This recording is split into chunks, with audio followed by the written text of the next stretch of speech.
Welcome back, everybody, to Sydney Spin Big Ten edition. As the race feels like it's heating up at the top, we are now in week 3 to 4, depending on which Big Ten team you are.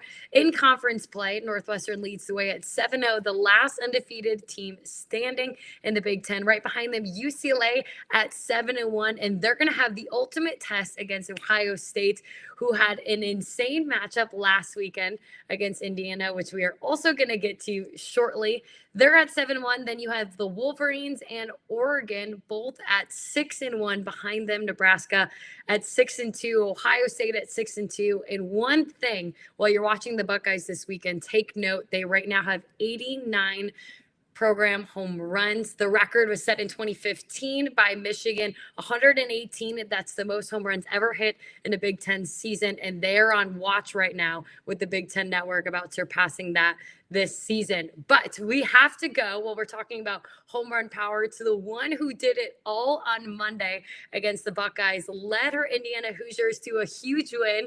Brianna Copeland is joining us today. Thanks so much for joining us, Bri. Thank you for having me.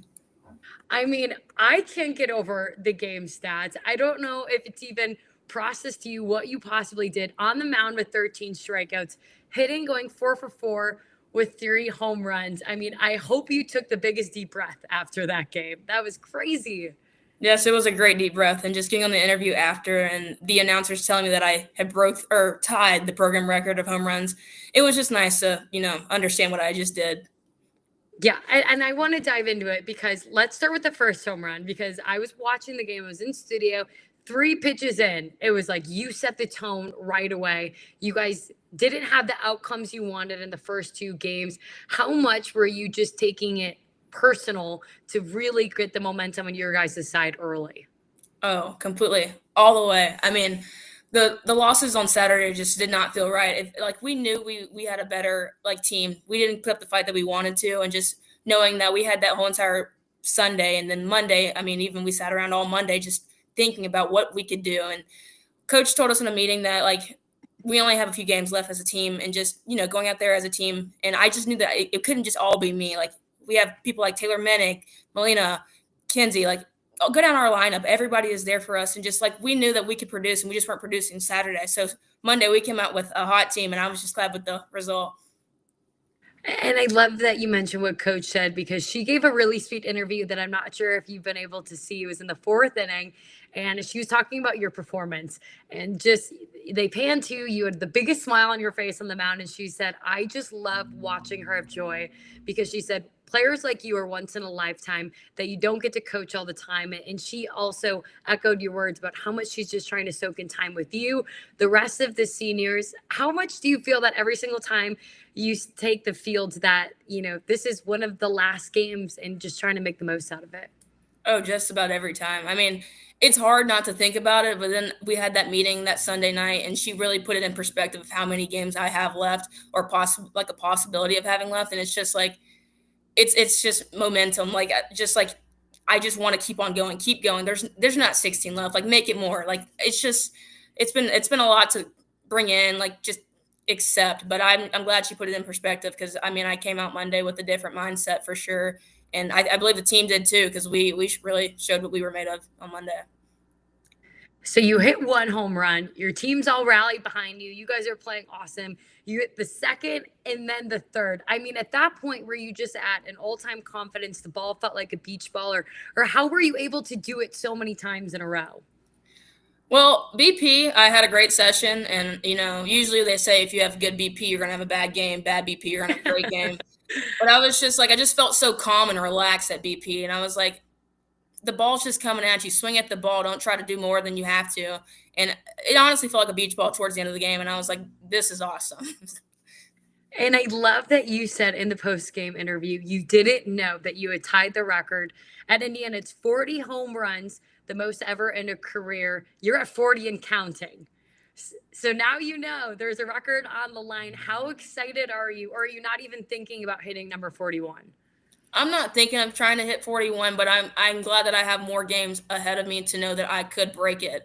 I'm just glad to have made it to the 40 in the first place. So I'm glad that I have been able to just make a mark at Indiana, and just possibly making a lasting mark.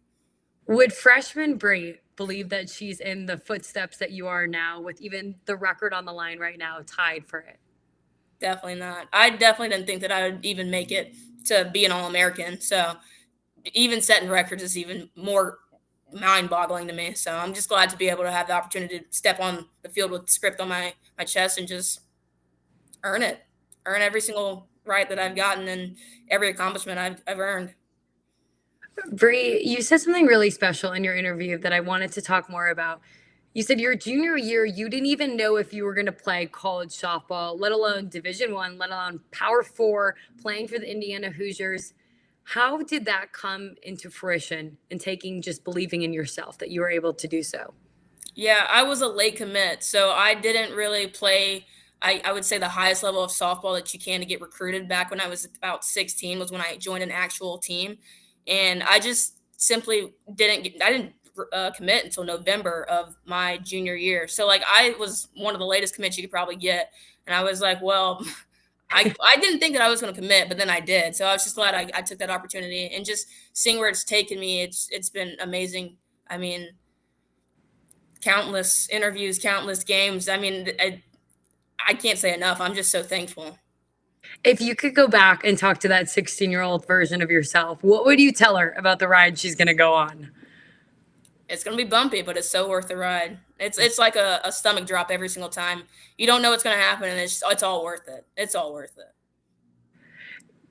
We've talked about your mom before and your guys' relationship. I loved it watching her on the broadcast. She had every single one of your home runs, including that number 40 on her phone. I want to know, what does she do with the video? Is she watching it, in the car on the way home? Like, why does she want to have that personal one so much? Well, it all started with me actually. When I was in high school, I wanted to know why I wasn't hitting as well. So she would record every at bat, and I would go and micromanage every single thing I did in it. And then as the time goes by, she just will send me the video and I just keep them. But she also looks back on them. She actually told me Monday night that she could not sleep because she kept rewatching the videos. So Oh, so so they're for both of us in a sense. I mean, I like to see it. Sometimes at night I'll go through my camera roll, look at them, just remind myself of what I can, what I'm capable of doing. And I guess my mom is just proud of me. So that's nice to know that she's watching over it over and over again. I think there's no one more proud of you than she is. You can see that on her face when she's in the stands. But I love how it started off with you wanting to have an adjustment, being able to watch film, and then obviously you get to college. There's all the film in the world you could be watching, but you're still going back to the one that she took to Right. get the corrections on. You've had an unbelievable hitting career every single season you've played at Indiana. This year, hard to believe, still found a way to get even better before. Talk to me about your mindset at the plate right now. What's working well? Well, I actually was having an off year, in my opinion, in the beginning of season, and I just wasn't having the click that I needed. And Coach Stanton took me into the cages one day and was like, "We're gonna fix this because I know what you're capable of. We got to fix this. Like, you're better than this." And I sat there and I fell in love with what she had to say for me for more than 30 seconds, about 15, 20 minutes. And we got something right with my swing. And I feel confident in the box again. I feel like every ball, either beach ball or it's a ball out of the zone. I'm not swinging anything out of the zone right now, but I'm just glad to have that time with coach and just knowing that she trusts me and I trust her. So it's nice to have like a feeling of confidence back in the box. It's amazing how one adjustment can really do so much. What is it like to be one of many powerful hitters on this lineup that you guys have, knowing players like Taylor Minnick are coming up behind you?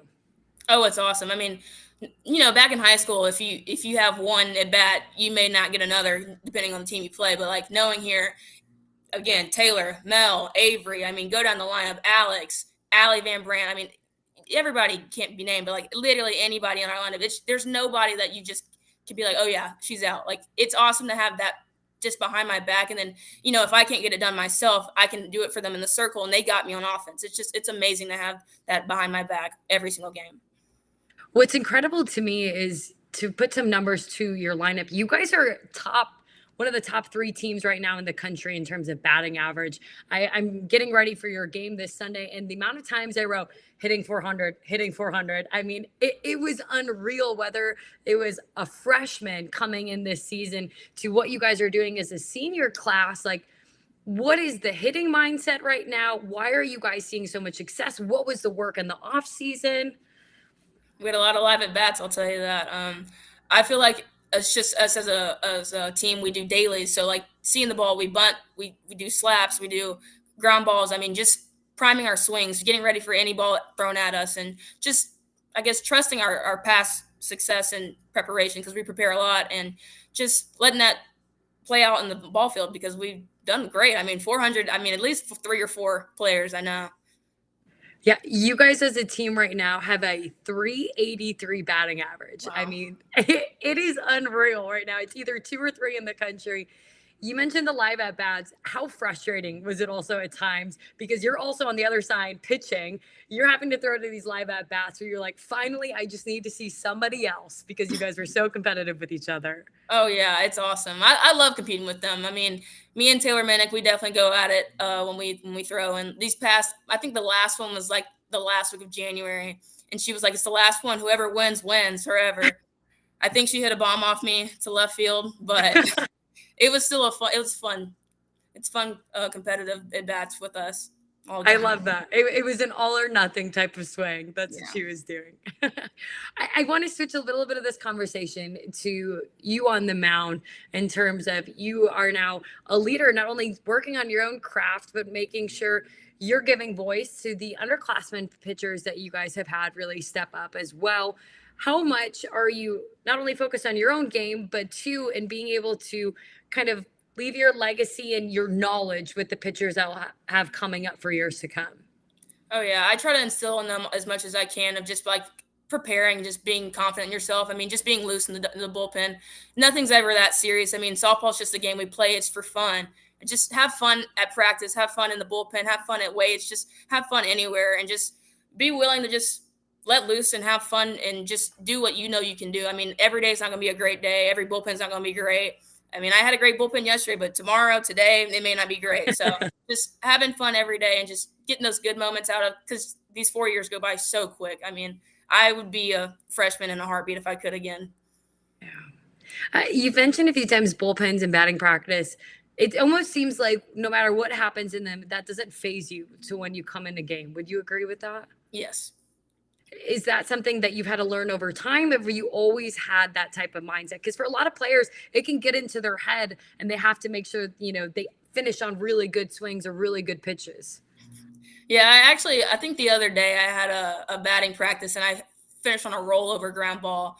And our pitching coach, Coach Bell, was like, "Are you sure you want to end on that?" And I'm like, "Yeah." I mean, in the game, I feel like you can't control what you do. You roll over at third, you have to run through the bag, and you get back in the dugout. You got to be ready for defense. I feel like I've just always had that mindset of like, you can't take that back, just go to the next. Like, you can't worry about finishing on something great because you may not always finish great. So I just always think that I can go to the next. Just like, I mean, with pitching and hitting, I separate it. I can't worry about what I did last inning, let that go over to my at bat. I can't let my at bat go over to the next inning of me pitching. It's just got to have a lot of separation. I feel like it's just fun to just have those two different mindsets and just being able to separate success from the next.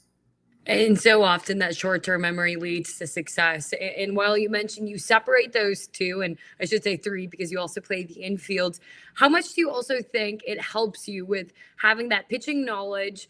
How does that help you in understanding what the hitter is going to think? And then also when you're in the box, kind of guessing what this pitcher is thinking because you're so often in that situation in both. I actually feel like guessing really did not help me. I feel like when I was a freshman, I first thought of like at bats and pitching that way and be like, "Oh, I'm a pitcher. I should know what's coming at me." And truly, I never knew what was coming at me, and I still don't. It's just more of like, let's see, like a pattern. Like Mhm. most people, if you roll over your first bat, they're probably gonna throw you inside again because you rolled over on that pitch. It's just like knowing that, like knowing your past, your film, your past success, everything. So just knowing that. I love that. A pattern is a great way to describe that. Brie, I have to bring up, you were mic'd up the other day, and I probably watched the video 10 times. It got me laughing. Talk to me about that. Did you have a favorite quote in the video, or is there something too that we didn't get to see in the video that you were worried was going to come up? Oh no, we didn't. We had a really chill practice that day. I wish we would have got fielding because fielding's where all the fun talk comes in. But yeah, we started off with some BP and then I went to go pitch. But my favorite quote was when I said, "I'm always hot," and then it switched over to "I'm cold." because it was really warm that day, and then it got cold out of nowhere. So then, like, just it looked like I was lying. I am always hot. I'm sweating right now. It got cold outside. I love it. You mentioned it's hot outside. We talk about the possible rain coming in, but you guys get to go back home. What is this home environment like for you guys in Indiana? I've gotten to experience it itself, but for all the Hoosier fans who are coming on, what's it like for you guys as players playing at home? Oh, it's awesome. We have the support of all the teams that are near us. Those little girls are just awesome. We also have Little Sis Day coming up this Sunday. So I'm hoping that the weather is great for that. Those girls love us with all of our hearts, and we love them too. We write them letters just about every 2 weeks. I mean, it's just awesome. And then my mom has the crowd with her, so it's just an all-around atmosphere that just can't be beat. Talk a little bit more about Little Sis Day. I've heard you guys mention it in the past, but explain it from your words what it's like in your program. It's honestly like having a little sister that you never had ever dreamt of. Like, I have 10 currently right now, so it's just like awesome to have like 10 little girls that look up to me. I get to write them notes, just give them like, I guess, advice on life, and just answer any question they want. Like, sometimes they use us as like a little pen pal, just to like ask us questions about softball and just like in general. Sometimes their parents will help them, and just it's awesome just to get an inside look onto the environment that's around us. That all that support is just it's just awesome to see what they have to say to us, and just it's fun to talk back to them sometimes too. I feel like so often when you get caught up in the college softball craziness, it probably puts into perspective about what it's like to be a kid again and just the joy they feel playing the game, watching you play the game. I want to know what's the best piece of advice you've written to one of those little girls, and maybe what's the best thing they've taught you to during this time? Probably the best advice I've told them was the one I wrote them today. I told them not to let anyone stop them from achieving any goals in their future life. I mean, I had plenty of people tell me when I was younger that I was too short to pitch in college or pitch at all. And I'm 5'6" and I'm still throwing heat. So I'm not mad about anything that was ever said to me. It only motivated me more. And I just hope that those girls listen to what I'm writing to them, and just let them know that nothing can stop them. It's just them that stops them. They can't let anyone else stop themselves. Throwing heat, hitting home runs, doesn't matter how tall you are. Wow.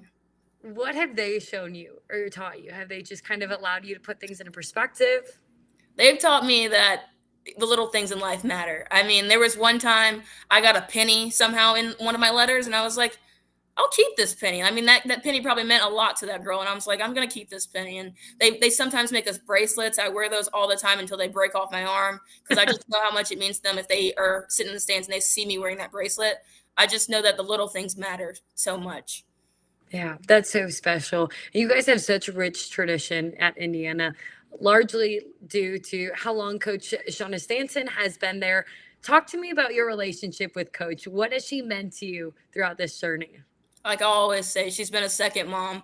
She's always been there. She's been there in my corner. She's always there to talk. I mean, her door is literally always open. If it's not, she's doing something very, very top secret. Not really. She's probably having a business meeting with someone that she needs to have, but she's always there. She has the door open. She'll talk about anything. She'll talk about you. If you want to talk about boyfriend, she's there to talk about. If you're sad, she'll be there for you. And I just love that about her. She's always there to help me. I mean, she knew that I needed some help earlier this season with my hitting. So I'm just glad that she's there for me, and she's always my second mom. That is so special. And you mentioned the conversation she had with you guys last Sunday that changed the tide with you guys winning a huge game 3, now coming into a home series. You told me she put into perspective 16 games left in this conference play. What are you most focused on throughout these next few weeks? Winning at least 2/3 of those. She talked about that in the meeting yesterday. It's about the first third, the middle third, and the last third. And it's what you do with that last third. So if we get to at least 2 of those thirds, we should be great in that this season. I just hope to get those wins in and just, keep the momentum going throughout the rest of this Big Ten season. Yeah, I got a chance to ask you at the beginning of the season the type of legacy you wanted to leave at Indiana. You gave a beautiful remark. Now you're a little bit closer to that. So I want to know, how has your answer changed in a way, and what do you want to leave within these final few weeks? I'm still willing. I'm willing to do anything. I'm willing to push through anything.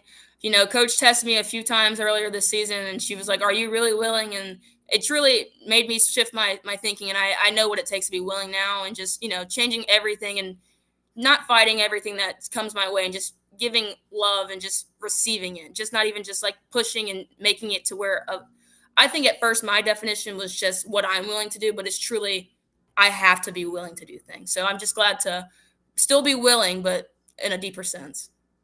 Well, Bree, this conversation has given me goosebumps, much like it always does talking to you and just your heart that you play with. It was awesome to see it put on display on Sunday, and I'm excited for number 41 to come. Thank you. The rest of Bree and the rest of Indiana Hoosiers you can watch this weekend as they are at home against Maryland. But keep track of all of the huge Big Ten games we have, and we'll be back with Sydney Spin